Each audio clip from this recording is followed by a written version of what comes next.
नमस्कार, आप देख रहे हैं एटीएन लाइव और मैं हूं चंदन। इस वक्त की एक बड़ी खबर, जिस तरीके से एक पटना के प्रतिष्ठित यूट्यूब चैनल के द्वारा चलाई जा रही है कि सिवान से जेडीयू का जो टिकट है वो कविता सिंह का काट दिया गया है और रमेश सिंह कुशवाहा जो है सिवान के एमपी के का टिकट उन्हें मिल गया है। सबसे बड़ी बात आपको बताते चले कि ये खबर सोशल मीडिया साइट्स पर लगातार जो समर्थक हैं वो भी डाल रहे हैं, लेकिन एटीएन लाइव आपको सटीक और सही खबर देता है। और आपको बताते चले कि हम यह नहीं कहेंगे कि सिवान से किसका टिकट फाइनल हुआ है और किसका टिकट कट गया है, क्योंकि जब तक पार्टी के द्वारा मुहर नहीं लगेगी तब तक हम खबरों को, कोई किसी तरह की खबर हो उस पर हमारी एटीएन लाइव की मुहर नहीं लगेगी। जी आपको बताते चले कि लगातार सोशल मीडिया साइट्स पर यह खबरें चल रही है कि सिवान से जो जीरादेई के पूर्व विधायक रहे हैं रमेश सिंह कुशवाहा, उनका टिकट फाइनल हो चुका है जेडीयू से, और जेडीयू की जो सांसद, वर्तमान सांसद कविता सिंह, उनका टिकट कट चुका है।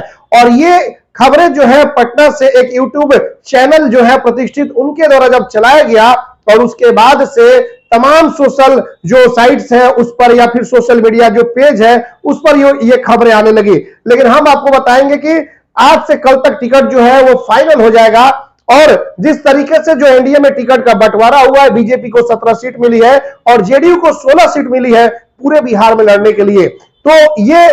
अभी तक यह हुआ है कि जो सीट बांटने का जो फॉर्मूला है वो सिर्फ क्लियर हुआ है कि जेडीयू को कहां और फिर आपको बीजेपी को कहां, एलजेपी को कहां, उपेंद्र कुशवाहा को कहां, हमको कहां। लेकिन ये अभी तक स्पष्ट नहीं हो सका है कि कौन किस सीट से चुनाव लड़ेगा, क्योंकि सिर्फ सिवान ही अभी तक क्लियर नहीं हुआ। आपको बताते चले कि अगर क्लियर होगा तो वो पूरे 16 जो है 16 जेडीयू की जो सीटें होंगी वो क्लियर होगी और 16 सीटों पर जो होगा वो नाम आएगा कि कौन सी सीट पर, अगर जेडीयू के खाते में 16 सीट गया हुआ है तो 16 सीटों का नाम आएगा कि इस सीट पर ये कैंडिडेट चुनाव वहां से लड़ेंगे। तो जाहिर सी बात है कि अभी जिस तरीके से जो खबरें चल रही है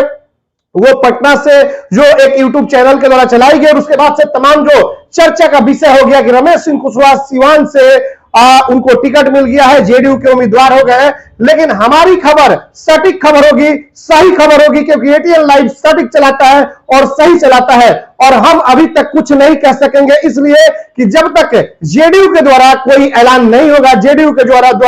जो मुहर लगी सूची नहीं प्राप्त होगी, मुहर लगा जो उनके द्वारा सूची भेजा नहीं जाएगा, जब तक क्लियर नहीं किया जाएगा तब तक हम नहीं कह सकते हैं कि किसका टिकट सिवान से क्लियर हुआ है और किसका नहीं हुआ है। चर्चा की अगर बात करें तो सिवान से वर्तमान जो सांसद है कविता सिंह वो भी चर्चा में है, सिवान से रमेश सिंह कुशवाहा इनके भी नाम की चर्चा है, हेमनारायण शाह जो महाराजगंज के पूर्व विधायक हैं उनके भी नाम की चर्चा है, और कुचायकोट के जो विधायक हैं जेडीयू के बाहुबली अमरेंद्र पांडे और पप्पू पांडे, उनके भी नाम की चर्चा है। और जेडीयू से एक और नाम है जितेंद्र गुप्ता, उनके भी नाम की चर्चा है। ये नाम की चर्चा है, लेकिन यह संगीता यादव के भी नाम की चर्चा है, जिसु सिंह के भी नाम की चर्चा है, लेकिन ये नाम जो है चर्चा चल रही है, इस पर अभी मुहर नहीं लगी है। और पार्टी के द्वारा यानी कि जेडीयू के द्वारा जब तक मुहर नहीं लगेगी तब तक हम कंफर्म नहीं कर सकते हैं कि सिवान सीट से कौन जेडीयू का उम्मीदवार होगा और किसे टिकट दे करके पार्टी भेजी हुई है, क्योंकि जब तक ऑथेंटिक